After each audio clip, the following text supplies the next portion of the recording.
శ్రీ గురుభ్యో నమ. ఓం నమో భగవతే వాసుదేవాయ. భగవద్గీత 16వ అధ్యాయం దైవాసుర సంపద్ విభాగ యోగం నుండి ఈవేళ మనం 20వ శ్లోకాన్ని పరిశీలన చేసుకుందాం. ఆసురీం యోనిమాపన్న మూఢా జన్మని జన్మని మామ ప్రాప్యైవ కౌంతేయ తతో యాంత్యధమాం గతిం. భగవానులు చెబుతూ ఉన్నారు, ఓ అర్జున, అసుర సంబంధమైన నీచ జన్మమును పొందిన వారలగు మూడులు ప్రతి జన్మమందును నన్ను పొందకయే అంతకంటే తాము పొందిన జన్మ కంటే నీచతరమైన జన్మమును పొందుతున్నారు అని చెబుతూ ఉన్నాడు భగవానుడు. పాపాత్ములను, అసుర గుణములు గలవారిని నీచ జన్మమునందు బడద్రోసెదనని క్రిందటి శ్లోకమున భగవానుడు తెలిపి ఉండేది కదా. తదుపరి వారి స్థితి ఏమగునో ఇచ్చట తెలియజేస్తున్నారు పరమాత్మ.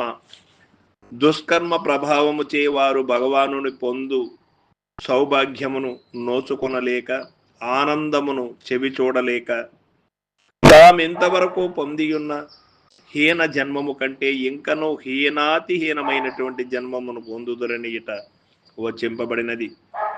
మేడ మెట్లపై నుండి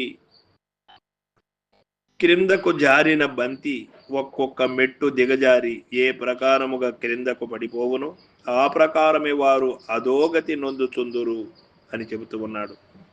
పాప ఫలితమెంత దారుణమైనది. కావున ఇటువంటి భగవద్వాక్యములు వినిన తరువాత అయినను దురాచారపరులు తమ దుర్వత్తుల నిక కట్టిబెట్టి సత్ సంఘములనయు సదాచరణ కలిగి సత్ప్రవర్తన కలిగి ఉండగలరు.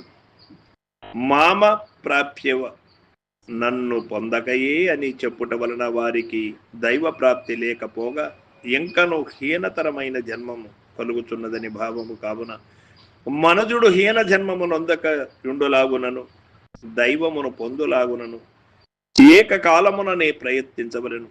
ఇట్టి సౌభాగ్య స్థితి జీవుని సదాచరణ పైననే ఆధారపడి ఉండును. అంతేకాని ఈ విషయమును మనము బాగా గమనించాలి. మనకి సత్కర్మ వలన సత్ఫలితం, దుష్కర్మ వలన దుష్ఫలితం. నీ చేతుల్లోనే ఉన్నది. కష్ట సుఖములకు, జనన మరణములకు కర్తవు నీవే. ఏమి విత్తనము నాటితే ఆ వృక్షము ఎట్లా వస్తుందో అదే విధంగా యద్భావం తద్భవతి అన్నయి మన వేదములు అన్నీ కూడా. కాబట్టి అసుర జన్మమును పొందిన మూడుల యొక్క పరిస్థితి ఈ విధంగా ఉంటుంది.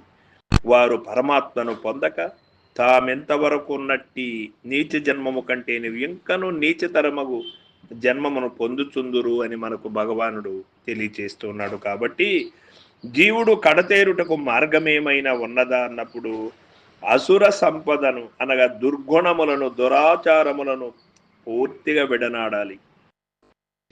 దైవీ సంపదను, సద్గుణములను, సదాచారములను పరిగ్రహించవలెను.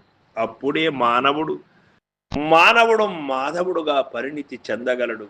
లేకపోతే మానవుడు రాక్షసుడుగా పరిణితి చెంది ఇంకా నీచ జన్మములకు వెళ్ళవలసి వస్తూ ఉంది.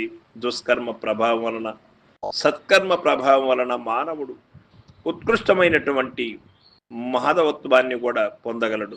సర్వం సద్గురు పాదార్పణమస్తు. జై గురుదేవ.